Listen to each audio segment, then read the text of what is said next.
Hey guys, it's me Jack, and in this video I'm going to be going over knife safety. So I'm going to be using this knife for the video. It's just a little training knife made out of plastic. It's a folder. It's kind of like a buck. Got a lock back. This is perfect for kids that are getting into using knives because it doesn't have a real blade and it's very similar. So you can use this when you're training to carve with soap instead of an actual stick, because that's what some people do in Cub Scouts and it's just a good way to practice. But I'm going to show you how to be safe with a knife, a pocket knife in general, and then some with a fixed blade. So the first thing I'm going to show you is how to properly open and close a folding knife. So the way you want to do it is you want to hold the top and take the blade and hold it right about here and then pull it out until you hear a lock, and then you know it's locked in there and it's not going to close on your fingers. And then the way to close it is put your finger there and then push on the lock and then take the handle and fold it onto the blade, so the blade coming on the handle. So it's a lot more dangerous than this, because your fingers are behind it. So next I'll show you how to hand it to somebody.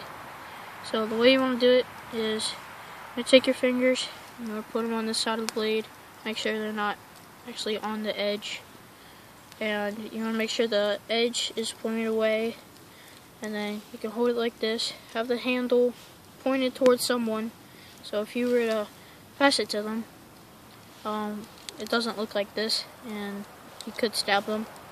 Or if you were to trip, you would stab them if the blade was out, but since the handle is pointed towards them, they're not going to get stabbed.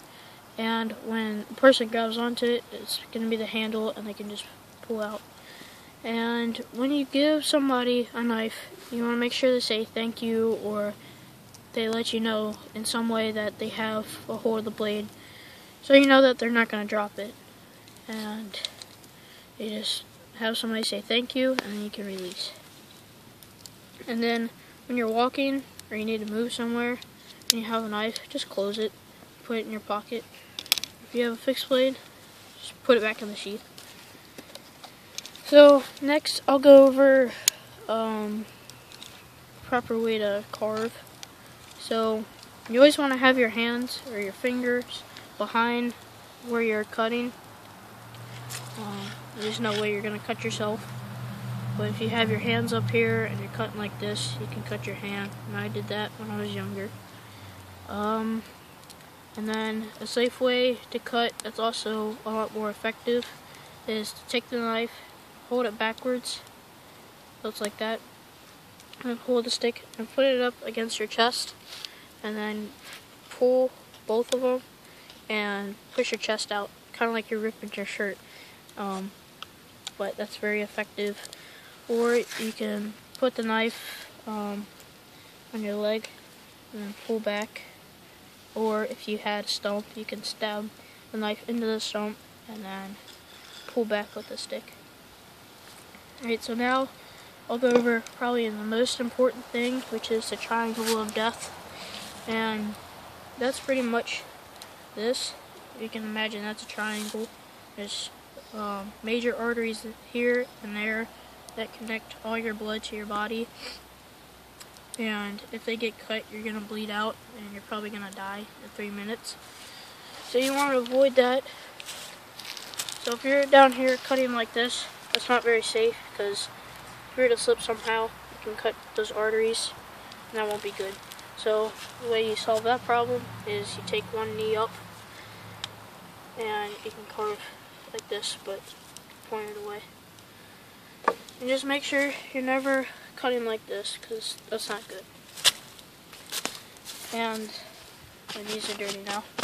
But I'll go over the blood circle, and the blood circle is pretty much just clearing an area around you, so that nobody's in the way if you were to slip with a knife and cut them. So the way you do that is you take your hand, point your fingers out all the way, and just go around you. Make sure nobody's there, because if you're cutting and you slip and you cut them, that's not going to be good. But if I was to extend my arm, my knife's right there. It's about the same with my fingers. And nobody should be in that area. So it's just another thing you can do. And that kind of sums it up. Maybe I'll do some other videos on different tools and being safe with them. But I hope you enjoyed this video. I hope it makes you a lot safer now with knives, and see you later.